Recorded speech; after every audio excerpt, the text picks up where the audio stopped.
TV and camera. Like you're good with what to say. Like when you did the Here we go. Oh, So, hi everyone. hi. This is your Wellness Wednesday with Patchwork Therapy, and I am Alex Rodriguez. You might have seen me a few times before, and on this side of your screen. Andrea Hoff here, social worker, therapist, and owner of Patchwork. Yeah. So, happy Wednesday. Yes, middle of the week. Happy Hump Day. We're halfway there. These podcasts or live streams or whatever always seem to catch me by surprise every time I go, it's Wednesday. And I go, oh my gosh, is it Wednesday? And I have to Yeah.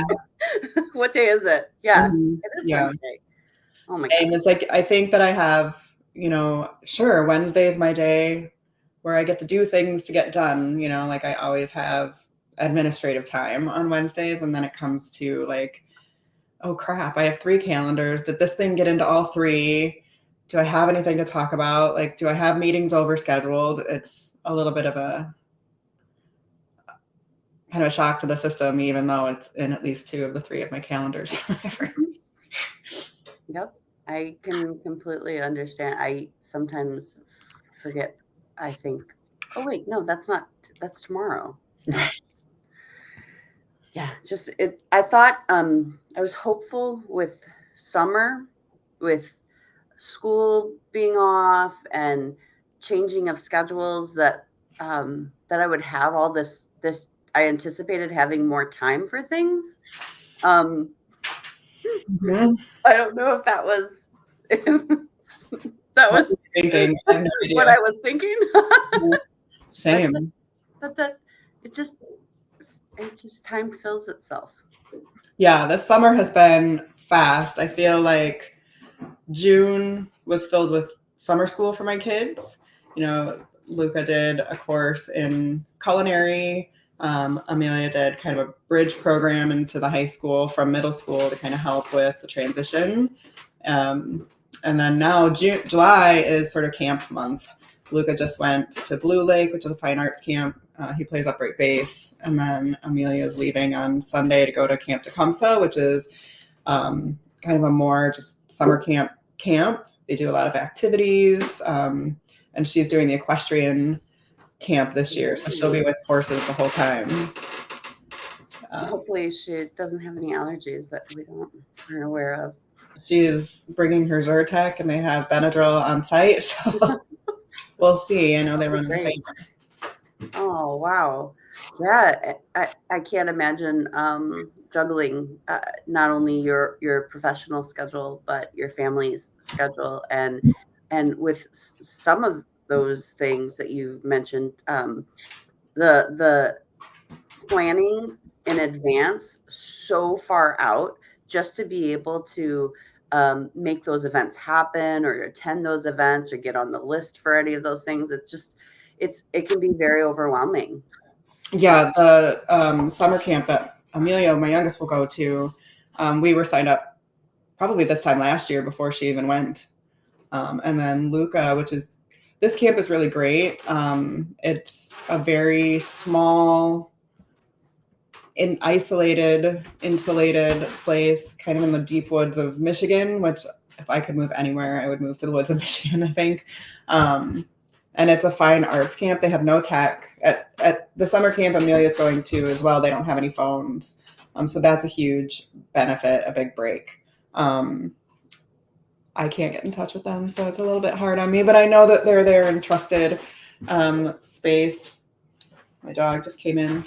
And then there's a lot of different fine arts that they can engage in. So there's dance there. People major in dance, or Luca's in orchestra, plays the upright bass. And so there's drawing and sculpture. So there's a lot of different of the, variety of fine arts where people really go in to hone some skills, and they're really serious about their craft. And so that's been pretty exciting to watch him develop over time. His musical, just his love and performance of music. And at this camp, they're allowed to are they allowed to like try out things that they might not have, like you said, there's different types of art forms. Can they try their hand, and can the kids try their hands and like things that they might have been interested in that they haven't done before? Sort of. I mean, you have to audition to go, at least for the Oh, music so you kind of department. come in with your skill. Right. It's an intensive. I think they're at like a higher level to start, but you know, they do have majors and optional minors. You don't have to do a minor, but Luca has chosen to do 2 years in a row. The first one was creative writing, and then this year was art making, and specifically painting and drawing.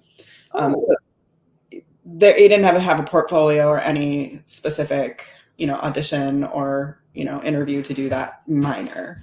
So I think that with the minors, it's a little bit of you can tinker around, but with the majors, you go in as. I mean, they practice. They're there 12 days, and I think they practice something crazy like 80 hours. It's wild. It's well, I mean, if I were a camp director, I got to keep those kids busy too. right. What are you doing out there if you're not playing Yeah. music? It's all that's out there. Mm-hmm. Keep them occupied. Yeah, right. That's cool. And their performance with the Luca was in this master level orchestra, master works, I think is what they call it. They played an entire symphony front to back. So they played Dvorak's Eighth Symphony, all four movements, just front to back, which is just so very cool and impressive. How fun for like a close of the camp to get to have this like final big show for the parents and for everyone. Yeah, that's extra special part of that camp. yeah. Not all camps have like a closing ceremony. They don't, right? No, they don't. Yeah. So that's really beautiful. Yeah, it's really astounding. So I was able to watch, and this is part of what I wanted to talk about today, actually, was music and kind of how it relates to social emotional health and wellness. And I remember on Sunday, it's a far drive, it's 3 hours away. And we were very tired we had gone on kind of our own holiday while Luca was at camp.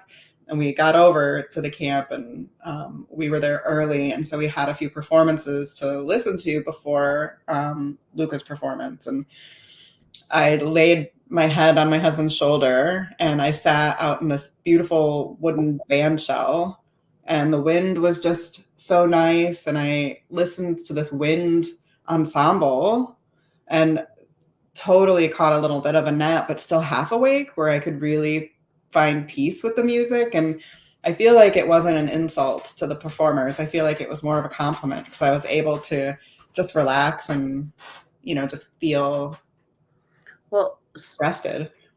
That's with all types of not just traditional music, but sounds too. Like sound healing and Tibetan bowls and that kind of stuff, where you're allowed to like kind of go into a meditative, sleepy state, and let your mind rest and just absorb. It's beautiful. Yeah, there's a lot. So like you hit on something really interesting, is the cultural kind of mixed with the social, where you kind of gather this, this music or sound therapy, joins kind of other with the present. And, music does that in a lot of different ways. So, cultural music, social movement music, you think of political activism and, or your traditional dances and musicians of your, culture, or church, right? Where they have, lots of music intertwined into the practices. So, there's a lot more to just jamming out, a lot more that you get from it.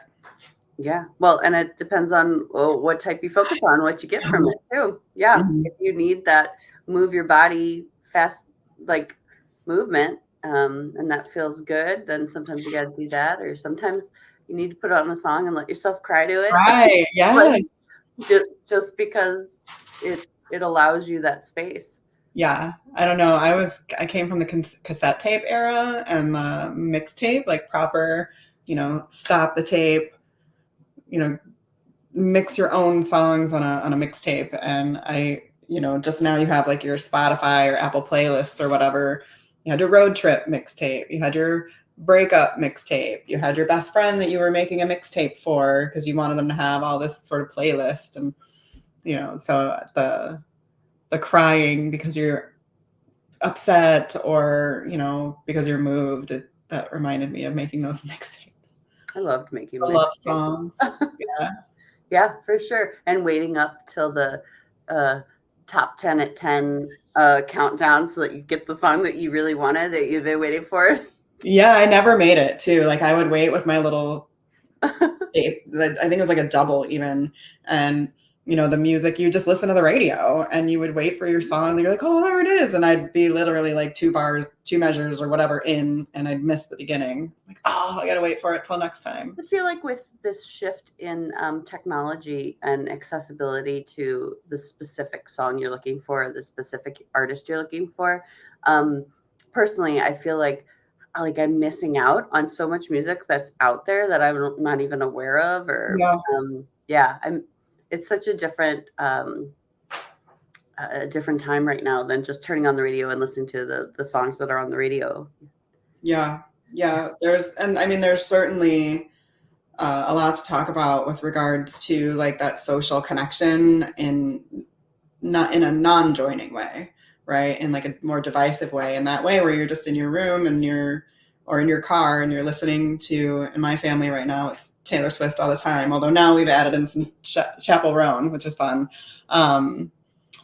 But you just play your old faithfuls, and I am driving and I'm just like, I think I used to listen to other music, and I hear Luca and Dave, my husband, talk a lot about, oh, I hear this new music, and I'm just like, not where. Yeah, I don't listen to the radio because there's so many ads.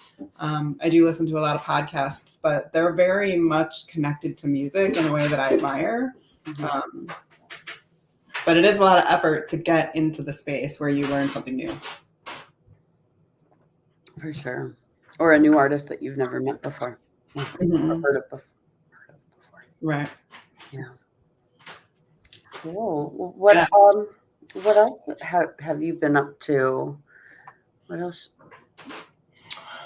I'd like to say not much, but mostly it's laundry and packing, getting one person ready for one thing, and then moving on to the next.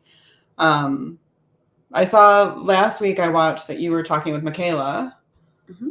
Yeah, how was that? She's great, isn't she? I love any time that my assignment is to get to speak to any of your therapists. It's kind of like a little free session for me. I enjoy each one of them, and they're all so caring and beautiful in their own ways, and they each have their own specific areas of expertise because of their personal experience, and getting to chat with her and really hear about how meaningful it is to help kids with grief for her, because that's her, Mm-hmm. And the different ways that she goes about doing that in what you would say like unconventional ways, or like the way that therapy allows the freedom for her to connect with kids through play and through things that they're not really like sitting down and telling me what the problem, but just talking with them and spending time with them and helping them navigate the little things that help navigate the bigger things, Yeah, I think that's really well put. It was really, really cool. I love getting that opportunity. I would do this. I would schedule one every day with everybody. But then I try to make it every week if we get our schedules right. Yeah, you have such a great staff, and there's really, what's really wonderful is one of the things we talked about is like knowing which therapist is right for you, or which therapist is right for your family. Is getting to know all the different options that you guys have, and the different personalities, and yeah, you have such. I like all of them. I like getting to chat with all of them. It's really, really cool. Yeah, they all have their own strengths and ways of thinking about people. You know, we all are in a shared discipline where we want to help people, and we do our work to help, you know, in a very clinically guided way to, you know, have people kind of understand, figure out, and heal their own problems. I think that's the coolest thing, is that we just to get to tell people that you can fix your own problems and give them space to like tinker with ideas and, you know, failures, and, you know, really just getting some perspective in a place where nobody else's agenda has anything to do with what you're talking about. You know, you don't have to think about, you know, what would my mom say, or, you know, like, I feel like I don't want to say things because I'll feel judged. Like, it is totally for you. And everybody has their own different way of thinking about and how that works. And she can do that best with, really well with grief. I work, as an example, I've worked with people who are grieving, but I don't do grief work. It's a difference. And so we do have people who specialize in different things, and you gain that specialty over time. You know, a lot of times it's not, you know, I went to school for grief. It's, you know, you learned through continuing education, or, you know, experience with a specific client that really intrigues your interest in and learning something new, or, you know, honing in your practice. Sometimes intentionally, sometimes accidentally. Yeah, and grief is such a spectrum. There, it is in so many forms and so many different levels and Yeah. and times of when you're in it. Mm-hmm. Yeah, I really liked how she said, and I use this language, is, you know, we all experience little griefs all the time, whether it's sort of like the loss of the ideal marriage, or a loss of a marriage, a loss of, you know, the ideal personal identity. If you're, you know, really interested in doing this job or career, it's reminding me of Little Miss Sunshine, right? Where I can't remember his name, wanted to be a pilot, a fighter pilot, you know, and, you know, he learned, spoiler alert, he learned through this road trip that he was colorblind, which means that you can't be a fighter pilot. And so his devastation and grief really was played out, played by Paul Dano. I can't remember the character's name. But really showed just like this loss of like part of your identity, not even your current identity, but your hoped identity, right? We all have these different macro, meso, micro losses all the time, and kind of how to really allow yourself to feel the loss of these things while also, you know, adapting and moving forward. Pretty cool. You know, we were talking about music. There's another sort of way that music's really helpful.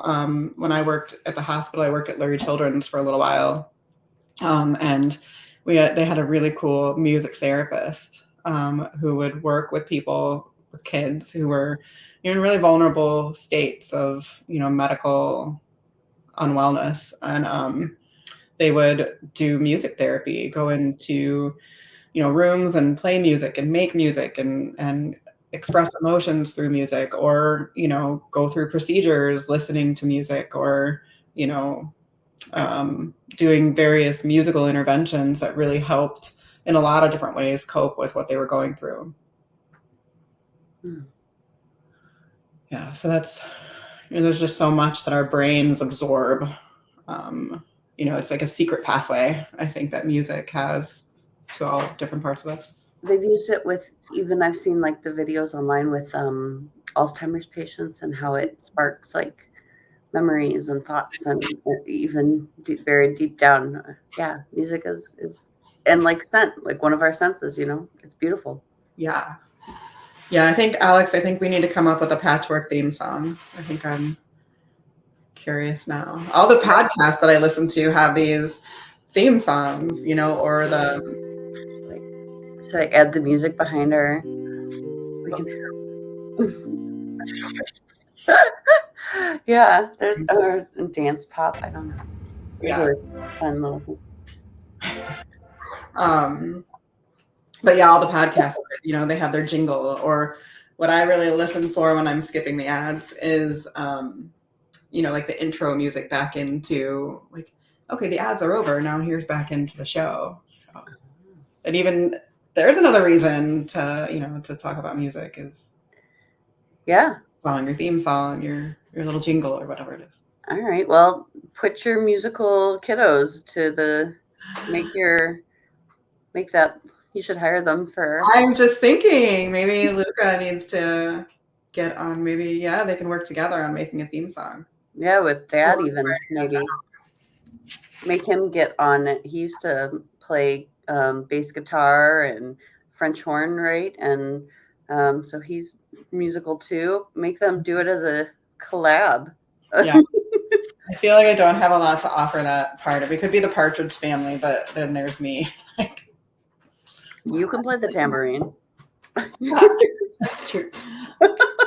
I can just dance and absorb. Theme song written down. Are you writing it down? Yes, I'm writing it down. You need some parameters though. They'll go nuts making songs, so we'll have to define. Sometimes that's part of the creative thing is you throw 20 ideas out there and then you run them by people in one of them. Yeah, I mean there's no good there. How fun. So we should tell our viewing / listening audience to stay tuned for theme song. Theme song, yes. Oh my God. Stay tuned. We're also doing speaking of stay tuned, we've got movies in the park this Friday. I was going to say, are you doing that this Friday? We are, and I've got my tent. It's awesome. Oh, it came. And it's beautiful, and I will send pictures. Oh, how fun. Yeah, we put it up the other night. And what movie are they doing? Do you know? Monsters, Inc. Oh, I love Monsters, Inc. Those are such a fun way to look at what used to be like a fear. Yeah. The monsters in your closet or under your bed, and that they have this whole world and life. I still don't sleep with my foot over the edge. No. Oh, but maybe you could make a new fuzzy friend. You never know. Yeah. Maybe. Although your fuzzy friend is probably your dog, right? Yes. Like that or making noise. Yeah. We have an old house. It's creaky. So you can hear my kiddo dancing upstairs to their music. Right now, somebody's dancing? Uh-huh. Oh. Yeah. Those are beautiful sounds. Yes. Creaky floors.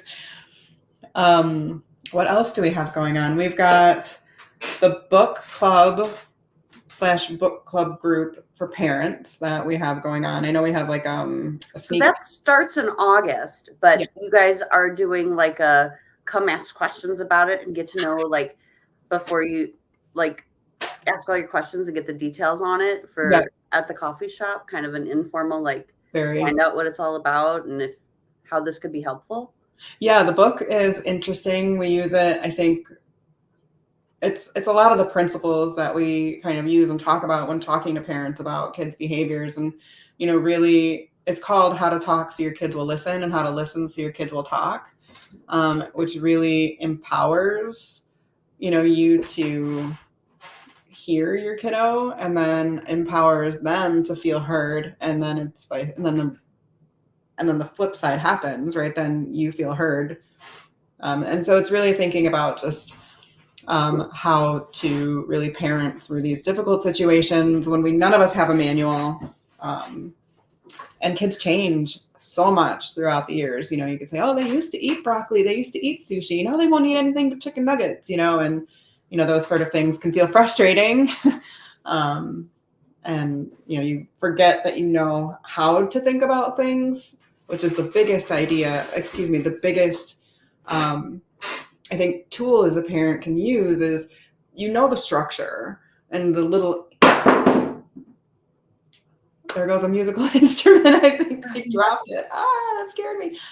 Anyways, how, your framework, but the details may change. And it's so nice to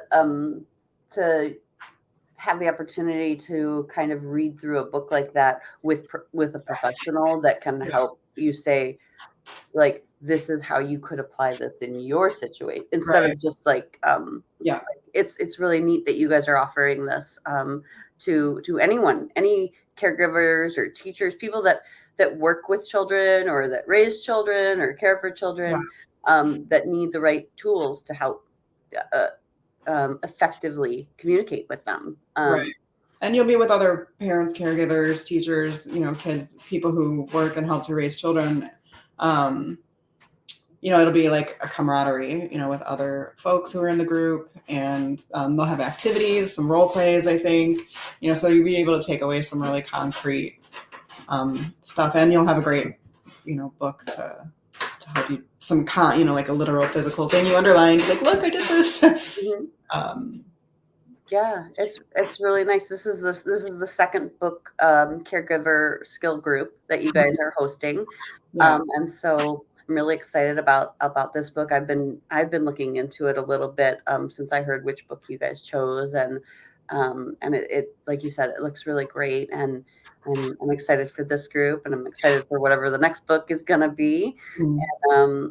And yeah, I think these are great opportunities. I hope people share with their friends and really at least come join for this coffee group to learn about it and see that if it's the right thing for you, to help, to give you those tools to help you out.